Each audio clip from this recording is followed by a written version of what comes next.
खबरों का खेल, खास पेशकश हमारी। जी हाँ, खबरें ही हैं जो बिगाड़ती हैं शेरों की चाल और खबरें ही करती हैं आपको माला माल। एक एक करके तमाम खबरें लेकर के आते हैं जो कि शेरों को प्रभावित कर रही हैं। सबसे पहले बात करेंगे कोल इंडिया की।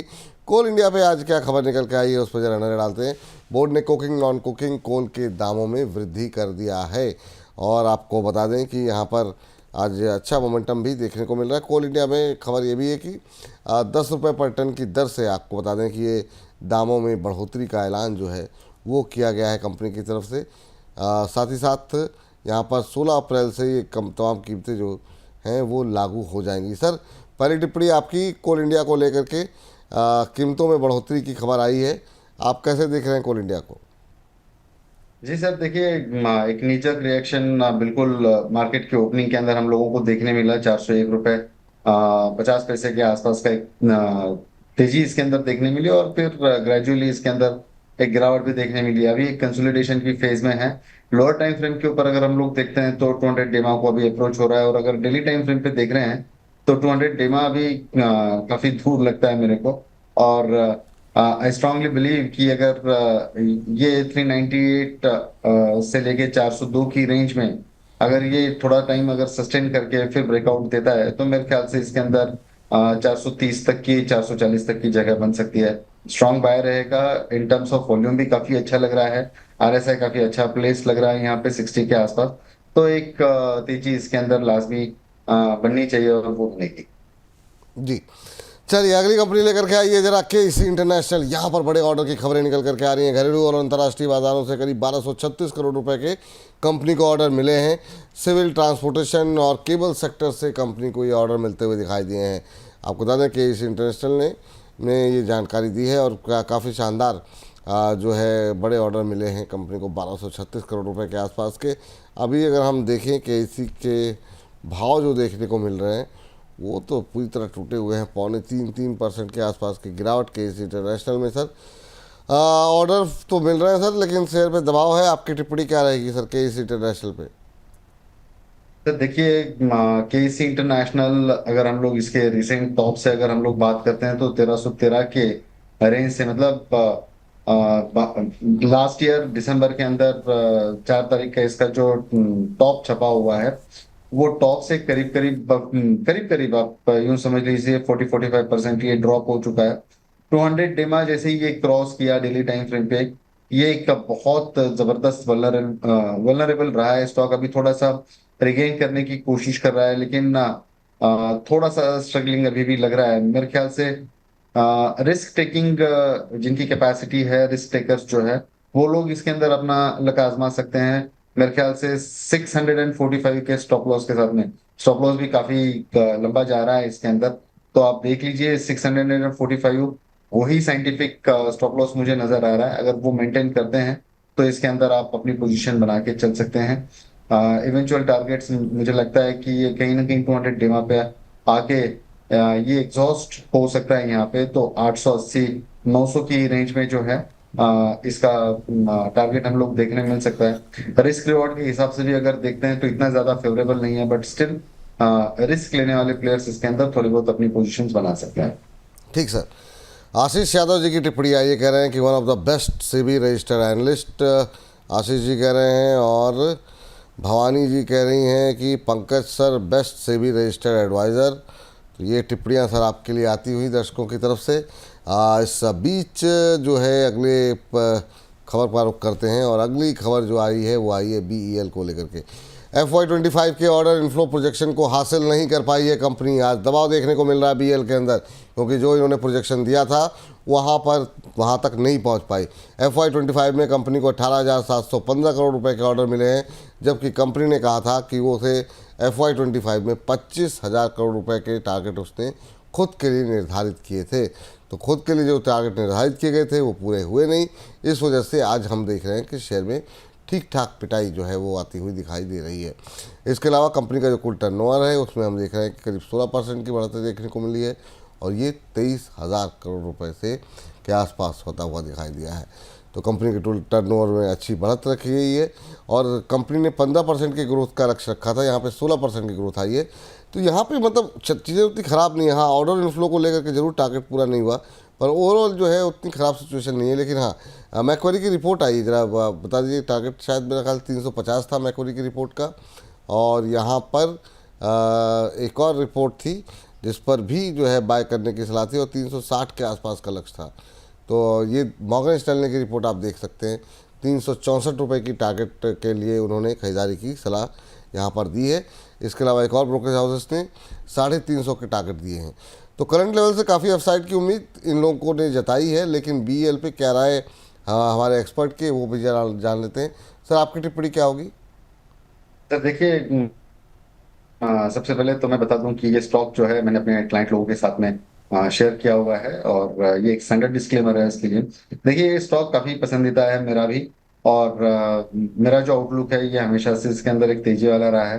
मैं भी फिलहाल टेक्निकल टर्म्स के ऊपर अगर बात करूं तो आज मॉर्निंग के अंदर इसके अंदर 5% तक के आसपास की एक मंदी इसके अंदर देखने मिली, और वो न्यूज फ्लो के चलते हुए इसके अंदर हम लोगों ने जो है वो मंदी विटनेस की है।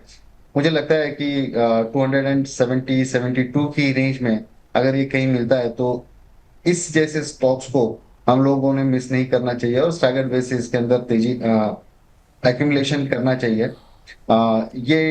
ये जो गिरावट जो दिख रही है हम लोगों को, वो बिल्कुल टाइम बिंग रहनी चाहिए, और मुझे लगता है कि दोबारा ये 310 320 तक की रेंज में ट्रेडिंग के लिहाज से देखने मिल सकता है।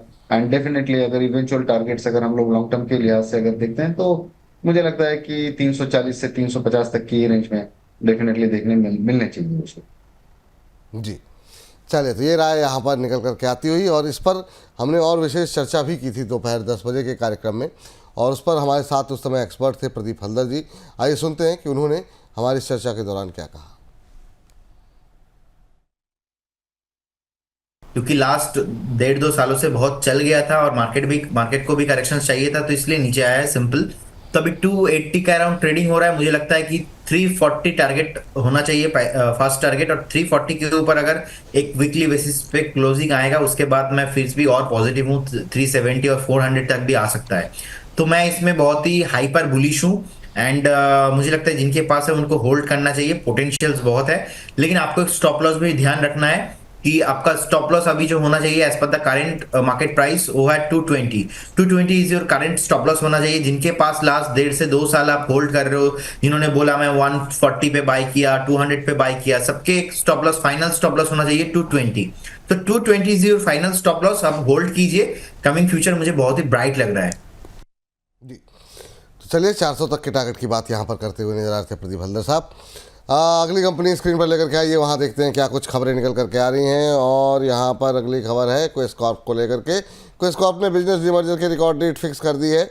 आपको बता दें कि तो बड़ी खबर आई है क्वेस कॉर्प को लेकर के, बिजनेस अपने अलग अलग करेगा उसको लेकर के फिक्स डेट को घोषित कर दी है। कंपनी ने 15 अप्रैल 2025 का रिकॉर्ड डेट जो है वो फिक्स की हुई है, माफ़ कीजिएगा। तो क्वेस कॉर्प में अभी 15 अप्रैल को डीमर्जर की बात के लिए फैसला हो जाएगा। क्वेस कॉर्प पर डिजिटाइज सॉल्यूशन और ब्लू स्प्रिंग एंटरटेनमेंट सूचीबद्ध होगी। आपको बता दें ये नई कंपनी होगी जो कि इसको अलग से लिस्टिंग जो है वो कराई जाएगी। क्वेस कॉर्प ने जो है इसको लेकर के अभी स्पष्टता आ गई है। सर, आज अच्छे मोमेंटम में है क्वेस कॉर्प, आप अगर ट्रैक करते हो तो आपकी टिप्पणी जानना चाहेंगे।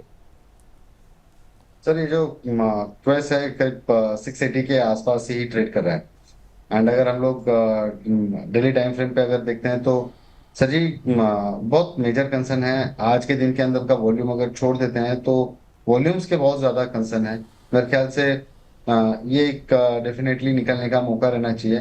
फ्रेश बाइंग की सलाह नहीं रहेगी। मुझे लगता है कि 740 के ऊपर अगर ये सिग्निफिकेंटली क्रॉस कर देता है ऑन डेली टाइम फ्रेम पे तो उसके बाद में हम लोग बाइंग का विचार करते हैं। फिलहाल फ्रेश बाइंग की सलाह नहीं रहेगी। जिन लोगों के पास में है वो अपना स्टॉप लॉस जो है वो 630 के आसपास का रखे, एंड उसको होल्ड रखे। ठीक, चलिए, अगली कंपनी जो है वो है टाटा स्टील। टाटा स्टील पे क्या कुछ खबरें हैं वो ज़रा पढ़ लेते हैं, और इसका एनालिसिस जो है हमारे एक्सपर्ट से करवाते हैं। IFQM में 1,24,90,000 शेयर जो है कंपनी ने ख़रीदे हैं, और जो है इसको लेकर के अपडेट जो है ये है कि कंपनी ने 12.49 करोड़ रुपए के नए शेयर जो है वो ख़रीदे हैं। तो इसके अलावा आपको बता दें कि यहाँ पर जो है अब आईएफएम में कंपनी की हिस्सेदारी जो है वो 16.66% जो है वो होती हुई दिखाई दे रही है। सर आपकी सलाह क्या रहेगी अभी टाटा स्टील को लेकर के, और ये जो नई कंपनी में निवेश कर रहे हैं इसे आप कैसे देखते हैं? सर देखिए, मैं जो अभी इम्पैक्ट देख पा रहा हूँ टाटा स्टील के अंदर, वो आर्सेलर ने यूरोप के अंदर स्टील की कीमतें बढ़ाई है, और ये एक बड़ा पॉजिटिव टाटा स्टील के लिए साबित हो सकता है। पिछले कुछ दिनों से ये बहुत ही शानदार परफॉर्म कर रहा है। ओवरऑल सेक्टर के अंदर भी हम लोगों का एक पिछले वीक में भी बात हुआ था, तो ओवरऑल जो सेक्टर है, जो स्टील सेक्टर है, वो काफी अच्छा परफॉर्म करते हुए नजर आ रहा है। एक गैप था ऊपरी लेवल से, वो फिलअप होते हुए नजर आया है और दोबारा बाइंग रिज्यूम हुई है। ये इस तरीके के इंडिकेशंस होते हैं कि एक फ्रेश बाइंग यहाँ से जैसे रिज्यूम होते हुए नजर आ रही है। मुझे लगता है कि न्यूज फ्लो से इससे काफी ज्यादा फायदा मिलना चाहिए। और जो रेगुलर एक्टिविटीज कंपनीज की होती है, जो इन्वेस्टमेंट्स है, वो तो खैर अपनी जगह है ही, लेकिन स्टील की कीमतें यूरोपियन मार्केट्स के अंदर बढ़ती हुई नजर आ रही है। आर्सेलर ने अपनी कीमतें काफी स्ट्रांगली बढ़ाई हुई है यूरोपियन मार्केट्स में, जो आज ही उसका पहला दिन है। मुझे लगता है कि यहाँ से आगे 165 170 की एक नॉर्मल रेंज में दोबारा टाटा स्टील ट्रेड करते हुए देखने मिलना चाहिए। और अगर थोड़ा सा यहाँ से सस्टेन हो जाता है, तो मुझे लगता है कि 190 तक की लेवल्स इसके अंदर आने वाले 6 महीने के अंदर देखने मिल सकती है। ठीक सर। तो चलिए, तो ये राय जो है टाटा स्टील पर निकल के आई है। अगली कंपनी जरा स्क्रीन पर लेकर के आ जाइए। और अगली कंपनी क्या है यहाँ पर आपको बता दें, एनएचपीसी को लेकर के खबर है। आपको बता दें कि कुप्पा पंप स्टोरेज परियोजना में स्टोरेज प्रोजेक्ट में कंपनी जो है वो इन्वेस्टमेंट करने जा रही है। गुजरात में आपको बता दें कि ये पूरा प्लांट स्थित है और करीब 750 मेगावाट का हाइड्रो पावर प्लांट जो है वो वहाँ पर स्थित है गुजरात में। नए वित्त वर्ष में कुप्पा पंप स्टोरेज परियोजना में निवेश जो है कंपनी जो है वो शुरू कर देगी। तो ये इस तरह की स्थिति यहाँ पर निकल के आती हुई। चलिए सर, एनएचपीसी कैसा लग रहा है सर आपको मौजूदा भाव पे? सर अभी थोड़ी देर पहले ही हम लोगों का शायद एनएचपीसी के हाँ ऊपर डिस्कशन हुआ। बिल्कुल बिल्कुल। सेम व्यू रहेगा सर। स्टॉक काफी अच्छा लग रहा है। 92 94 तक की लेवल्स इसके अंदर देखने मिल सकती हैं।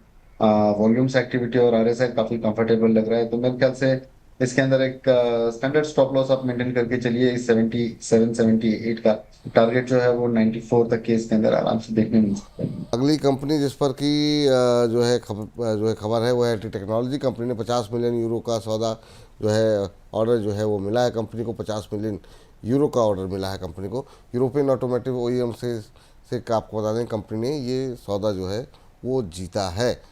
ये खबर यहाँ पर एलएनटी टेक्नोलॉजी को लेकर के आती हुई। और इसके अलावा आपको बता दें एलएनटी टेक्नोलॉजी सर्विसेज ने डील मिलने की इसका अनाउंसमेंट जो है वो इनकी तरफ से हो गया है। सर अब नया क्वेश्चन जो है आपसे जानना चाहेंगे कि जो नए ऑर्डर मिल रहे हैं एलएनटी टेक्नोलॉजी पे आपकी टिप्पणी क्या होगी? सर जी, काफी ब्लर आ रहे हैं इसके। सर मेरे को सिर्फ 1 मिनट का समय दीजिए, शायद कुछ जी इशू है मेरे सॉफ्टवेयर में। ठीक ठीक, आप एक बार देख लीजिए सिर्फ बल्कि। एक। जी जी, आप देखिए इस। और इस बीच अगर हम बाज़ार के भाव की बात करें तो 121 अंक ऊपर एक बार फिर से कोशिश करता हुआ इंटरडे हाई पे जाने के लिए बाजार निफ्टी जो है 121 122 के आसपास की तेजी देखने को मिल रही है। एडवांस डिक्लाइन रेशियो धीरे धीरे करके इम्प्रूव ही हो रहा है बुल्स के पक्ष में।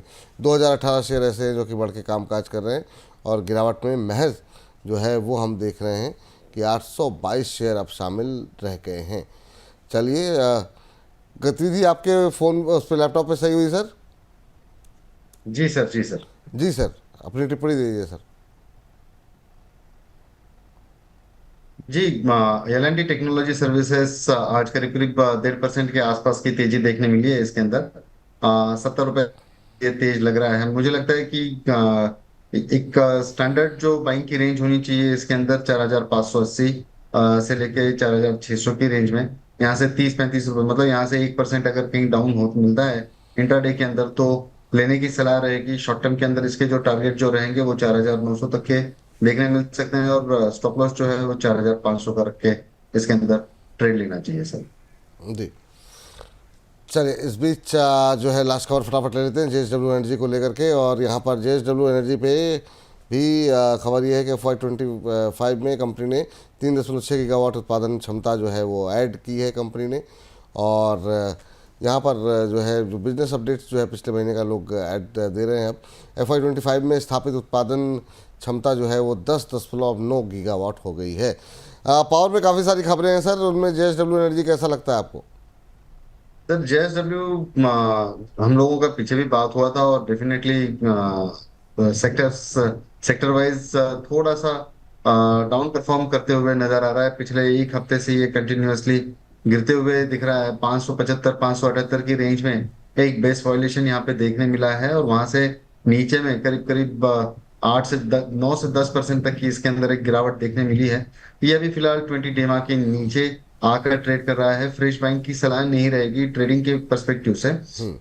इसके लिए थोड़ा सा वेट करना चाहिए और जिन लोगों के पास में है वो होल्ड रखे। और इसका जो स्विंग का जो लो है करीब करीब 503 504 का है, अगर वो एक बार कट जाता है तो मेरे हिसाब से पोजीशंस में से हल्का होना ज्यादा बेहतर होगा। ठीक सर, चलिए अब इस बीच सभी जो है खबरें जो है पूरी हो गई, तो अब खबरों का खेल को यहीं पर करते हैं समाप्त।